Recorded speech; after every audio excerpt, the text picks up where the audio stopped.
Good afternoon mga Pisces. Ngayon alamin natin ang ganap sa inyo sa May 5 hanggang May 11. Ito po ay for 1 week reading mga Pisces.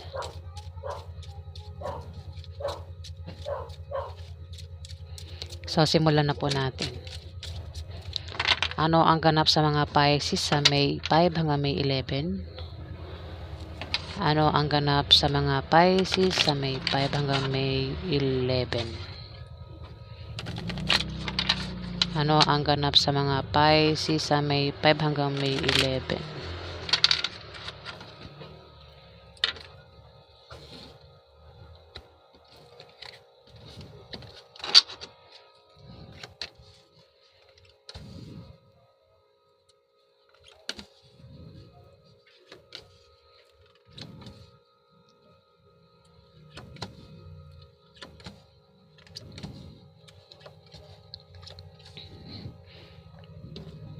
Pisces, mukhang magkakaproblema ka sa pera. Magkakaroon ng away na patungkol sa pera, Pisces. Maring mapaaway ka, no? Sa karelasyon mo, Pisces. Problema yan sa gastusin araw-araw. Kung meron kang anak, ang problemahin mo ay gastusin sa pag-aaral ng mga anak o gastusin sa mga anak, Pisces. Pero masosolve din naman yan, Pisces. Dito, magkakaroon ka ng problema dahil may magbibigay sa iyo ng problema, Pisces. Maaaring sa trabaho mo o sa negosyo mo, Pisces. May mga kasama ka doon na magbibigay sa iyo ng problema, kaya ikaw ay magkakaproblema, Pisces. At dito, matitempt kang gumawa ng masama sa iba para lang makuha mo ang gusto mo, Pisces. At pinag-iingat ka rin sa paglabas-labas ng bahay, lalo na sa gabi, para makaiwas ka sa panganib. Maaari ka rin ma-stress. At kung ma-stress ka, magpatingin ka sa doktor, Pisces. Ayan, may tao kasing magbibigay sa iyo ng problema rito. Maaari sa negosyo mo o sa trabaho mo at maaari ma-stress ka, no, Pisces. Ayan. Dito kung meron kang karelasyon, maaari kang lokohin at pagtaksilan ng karelasyon mo, Pisces, at dahil sa kanyang pagsisinungaling at panglilin lang sa iyo, maaari kayong magkahiwalay, Pisces, ng karelasyon mo.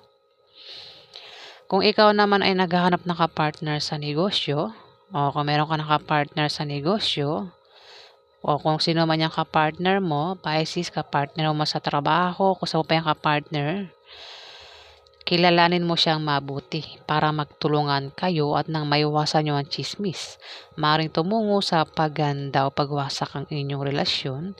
Depende sa kung paano mo hahawakan, Pisces. At huwag mong papansinin ang mga chismis sa May 5 hanggang May 11. Dito, mag-ingat ka sa aksidente na pwede mangyari sa iyo, Pisces. At kung meron ka negosyo, Pisces, at balak mong baguhin ang takbo ng negosyo mo, hindi magiging maganda ang resulta niyan. Kaya wag mo nang baguhin, Pisces. Dalawa meaning nito Ito ay aksidente na pwedeng mangyari sa iyo. O kung meron kang negosyo at balak mong baguhin ang takbo ng negosyo mo, hindi magiging maganda ang resulta niyan, Pisces. Dito, kung meron kang negosyo, may paglago, may pag-angat sa negosyo mo. Kung ikaw naman ay may trabaho, maaaring gumanda ang posisyon mo sa trabaho mo. Pero maaari kang magka-problema kung ang ka-business deal mo, ka-partner mo sa negosyo mo ay opposite sex mo na maaaring magkagusto sa iyo.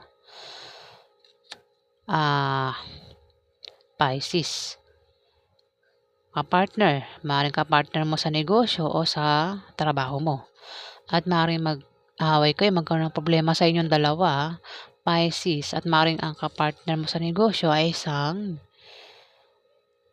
kabataan na maaaring Pisces din o Scorpio, Cancer na bata sa iyo, Pisces. Maaari din naman na ikaw ay tinutukoy talaga nito at isa kang Pisces na kabataan. Ayan, isa kang kabataan na Pisces. At dito merong third party. Oh, Pisces. Third party. Maring ang third party ay isang kabataan. Kung hindi yan Scorpio, Pisces o Cancer na kabataan, ito ay Capricorn, Virgo o Taurus na babae, ang third party. Third party, may third party sa relasyon nyo. May kahati sa pagmamahal. Pwedeng ito ay kahati sa pag-ibig o kahati sa relasyon sa mga anak, Pisces. At maaaring ang kahati sa pag-ibig, sa pagmamahal ay isang Capricorn, Virgo o Taurus, Pisces. Ang third party kasi, hindi lang po yan tinutukoy ay sa love life. Pwedeng yan ay tinutukoy na kaagaw sa pagmamahal ay trabaho, negosyo, o maaaring sa magulang, kamag-anak, o kung saan pa yan. Pwedeng, kung meron pinag-aawayan, maaaring, di ba, maaaring ikaw, magulang, at ang isang pinag-aawayan ay maaaring asawa, no? Kung ikaw yung magulang, ang pinagpipilian, asawa. Yan yung kahati sa pagmamahal na maaaring anak mo, Pisces. Ayan. So, yan po ang ganap sa inyo, mga Pisces. Alamin pa natin. Ano pa ang ganap sa mga Pisces sa May 5 hanggang May 11? Ano pa ang ganap kay Pisces sa May 5 hanggang May 11? Ano pa ang ganap sa mga Pisces sa May 5 hanggang May 11?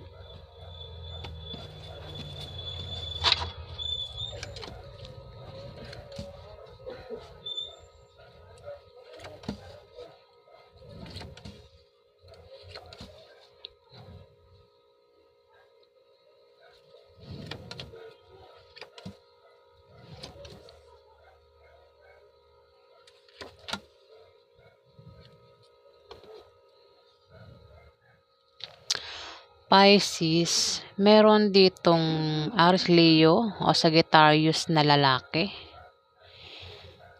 Ayan. May edad yan sa'yo, Pisces. O baring kasing edad mo lang, Pisces.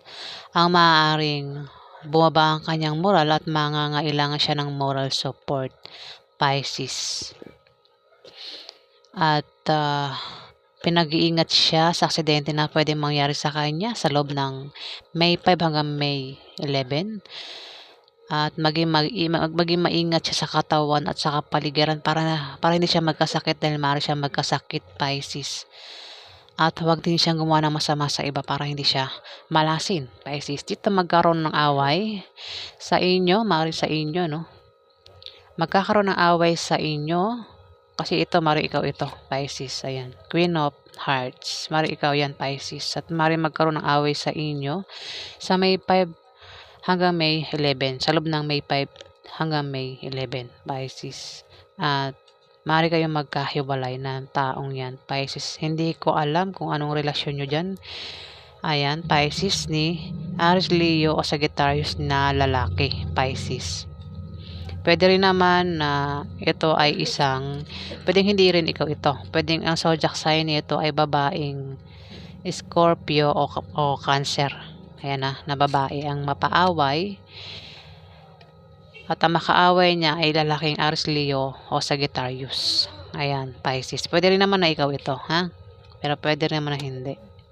Dito, Ace of Diamond, may pagbabagong mangyayari sa iyo, Pisces. May malalaman kang balita na patungkol sa pera. Maaaring makaisip ka ng pagkakitaan na lalago. Kung ikaw ay balak magtayo ng negosyo, ikaw ay magtatagumpay, Pisces. Ganon din sa trabaho mo. Kailangan mo lang magsipag para tuloy ang pagpasok ng swerte, Pisces. Dito,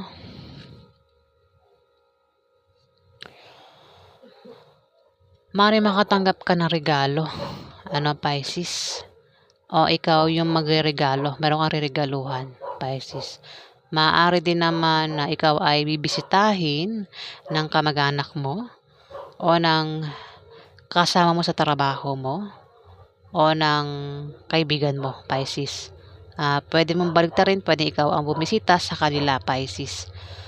Pwede rin na ikaw ay maimbitahan sa party o birthday party na ikasasaya mo, Pisces. Ayan. Hindi kasiyahan eh. Pwedeng hindi yan birthday party, pwedeng yan ay kasal, basta mga kasiyahan pagdiriwang, Pisces. Pwede kang maimbitahan. Ayan. Pero kung sa inyo yan maganap, pwede ikaw ang mag-imbita sa kanila, Pisces.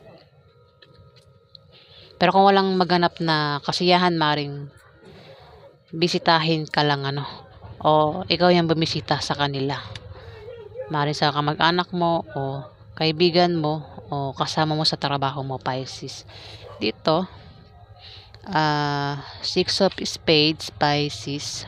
Magkakaroon ka ng mga malit na pagbabagong mararanasan. Yan ay mga improvements na manggagaling sa trabaho mo o sa pakikipagrelasyon mo, Pisces. Yan ay pwedeng good or bad. Depende sa kung paano mo titignan, Pisces. Dito, may tao dito ang mahihirapan pumili kung sino sa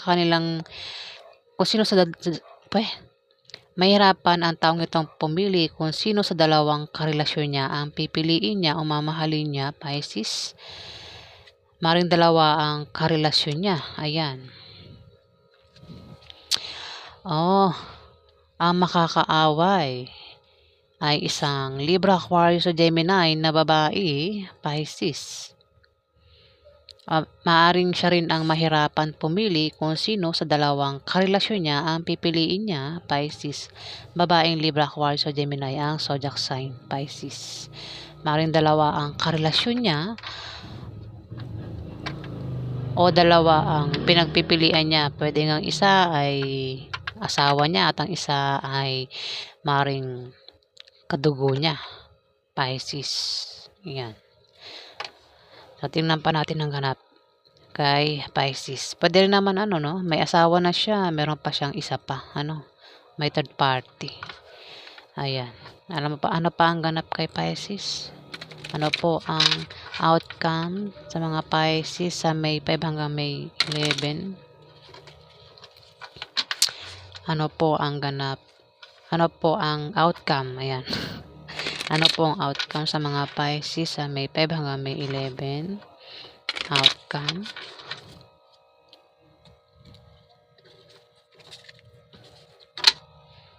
Ano po ang outcome sa mga Pisces sa May 5 hanggang May 11? Ano po ang outcome sa mga Pisces sa May 5 hanggang May 11?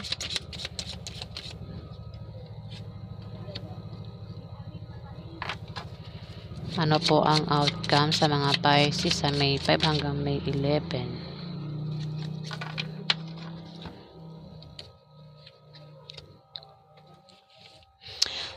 Pisces. May taong maninibugho dito, Pisces. Pwedeng ikaw o may ibang tao dito ang maninibugho. Isang tao maninibugho sa galit. O ito ay nagseselos at ito ay may masamang intensyon sa taong kinaiinisan niya, Pisces. Pwedeng ikaw ang tinutukoy o may tao dito ang maninibugho sa iyo at pagseselosan ka, Pisces, sa May 5 hanggang May 11. At may masamang intensyon yan, Pisces. Pag sinabing may masamang intensyon, may masamang balak yan, Pisces. Dito kung meron ka negosyo, maaaring kasama mo sa negosyo mo o sa trabaho mo, Pisces. Kung meron kang negosyo, may pag-angat, may paglago sa negosyo mo. Kung meron kang trabaho, maaari kang ma-promote o dagdagan niya ang sahod mo. Kung wala kang negosyo, nagbabala ka magtayo ng negosyo, ikaw ay magtatagumpay, Pisces. Kung kailangan mo ng pera o pangpuhunan, Pisces, may magbibigay sa iyo na galing sa kamag-anak mo o galing sa kaibigan mo, Pisces. Maaari din na mabayaran mo na ang mga utang mo sa May 5 to May 11. Maaari rin kung sila umutang sa'yo, maaaring mabayaran ka na nila, Pisces. Dito, Pisces, maaari ka makapag-asawa ng mayaman. At kung makapag-asawa ka ng mayaman, ayan, edi ang swerte mo. Ayan. Maaari ka daw makapag-asawa ng mayaman, Pisces. Ayan. Kung may maniligaw kang mayaman, sagutin mo na Pisces, di yayaman ka bigla. Kung hindi naman, may kamag-anak ka ang bibigyan ka ng pamana sa loob ng May 5 hanggang May 11, Pisces. O may magbibigay sa iyo ng malaking pera, Pisces, ayan. O kung tataya ka sa loto, pang games, maaari kang manalo, Pisces.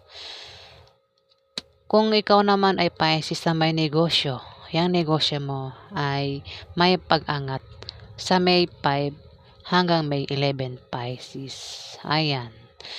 So, yan po ang ganap sa inyo, mga Pisces. Maraming salamat po sa mga nag-like, nag-comment at nag-subscribe. Sa hindi pa po nakapag-subscribe, paki-hit na lang po ang subscribe button, mga Pisces. Ayan. Maraming salamat po, guys.